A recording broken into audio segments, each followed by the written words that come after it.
For more than 3,000 years, one story has captured the imagination of the world: a giant wooden horse, built by the Greeks, left outside the gates of Troy, a gift that became history's greatest deception.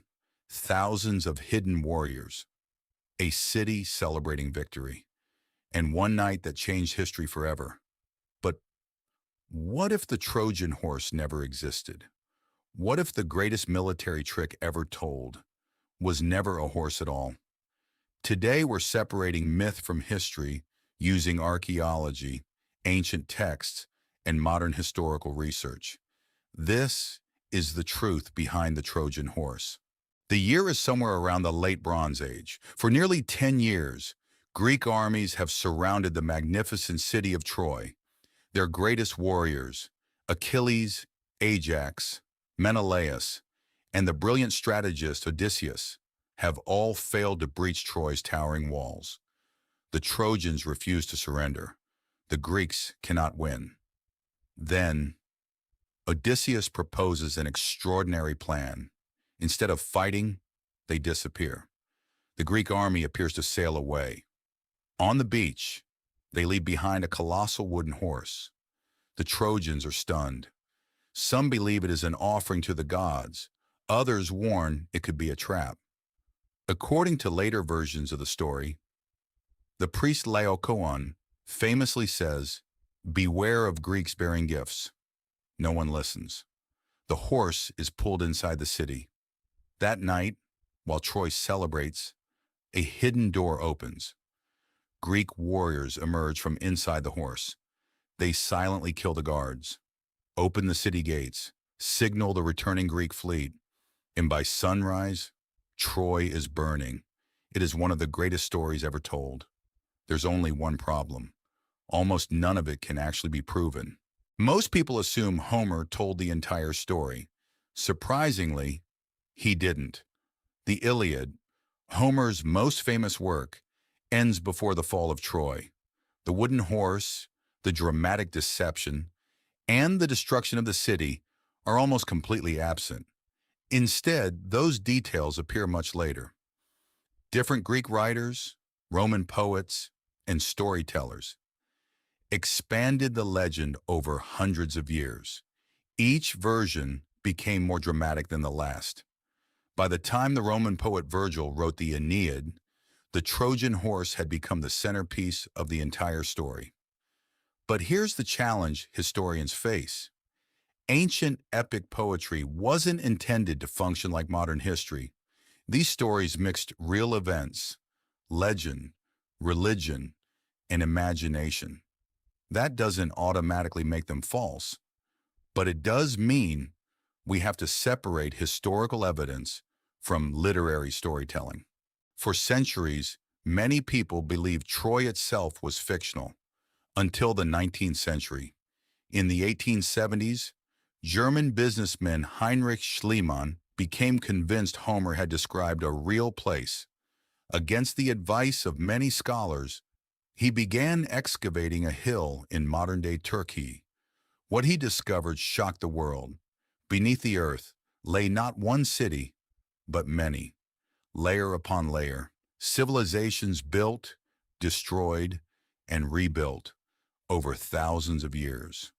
One particular layer, known today as Troy 7A, shows evidence of destruction, fire, collapsed buildings, and signs of conflict, dating to roughly the period many historians associate with the legendary Trojan War.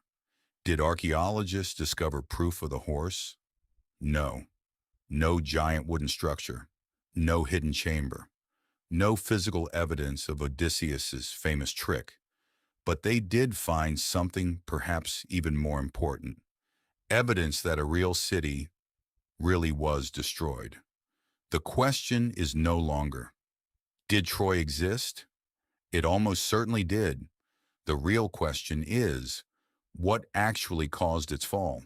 If there was no evidence for a giant wooden horse, what are historians actually debating? Today, three major theories dominate the discussion. The first theory, The horse was real. Supporters argue that ancient traditions preserve the memory of an extraordinary military deception. Perhaps the horse truly existed, built from timber, large enough to conceal a small group of elite warriors. Critics disagree. Constructing something of that size, moving it, and convincing an entire city to accept it would have been extraordinarily difficult. The second theory, the horse wasn't a horse at all. Some historians believe the word horse referred to a siege engine. Ancient armies often gave symbolic names to their military equipment. A powerful battering ram or a movable siege tower could easily have evolved into the legendary horse over centuries of storytelling. The third theory, the horse represented Greek ships. This may be the most fascinating possibility. In Greek culture, horses were closely connected with Poseidon, the god of the sea. Some scholars suggest the horse was actually a poetic symbol for the Greek fleet itself. Instead of warriors hiding inside a wooden animal, they may have hidden aboard ships, waiting offshore, before launching a surprise night attack. Over time, symbol became story, story became legend, and legend became history. None of these theories can be proven beyond doubt, but each reminds us that ancient history is rarely as simple as the stories we inherit. So, what do historians believe today? Most agree on several important points. A city called Troy almost certainly existed. It was wealthy, strategically important, and at some point, it suffered violent destruction. There may even have been a real conflict involving Mycenaean Greeks. Where opinions differ is how much of the legendary story reflects actual events. Perhaps there was deception. Perhaps there was infiltration.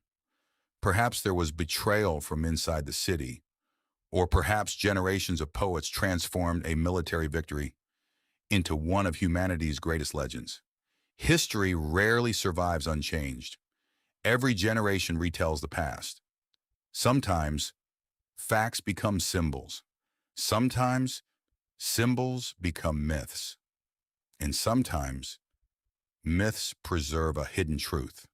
The Trojan horse may never be found, perhaps because it never existed, or perhaps because history has hidden its true form. Yet after more than 3,000 years, its story still survives. Not because we know exactly what happened, but because we are still searching. Somewhere between archaeology, poetry, and legend lies the real fall of Troy. And maybe that mystery is far more powerful than any wooden horse could ever be. History isn't always about finding answers. Sometimes it's about asking better questions.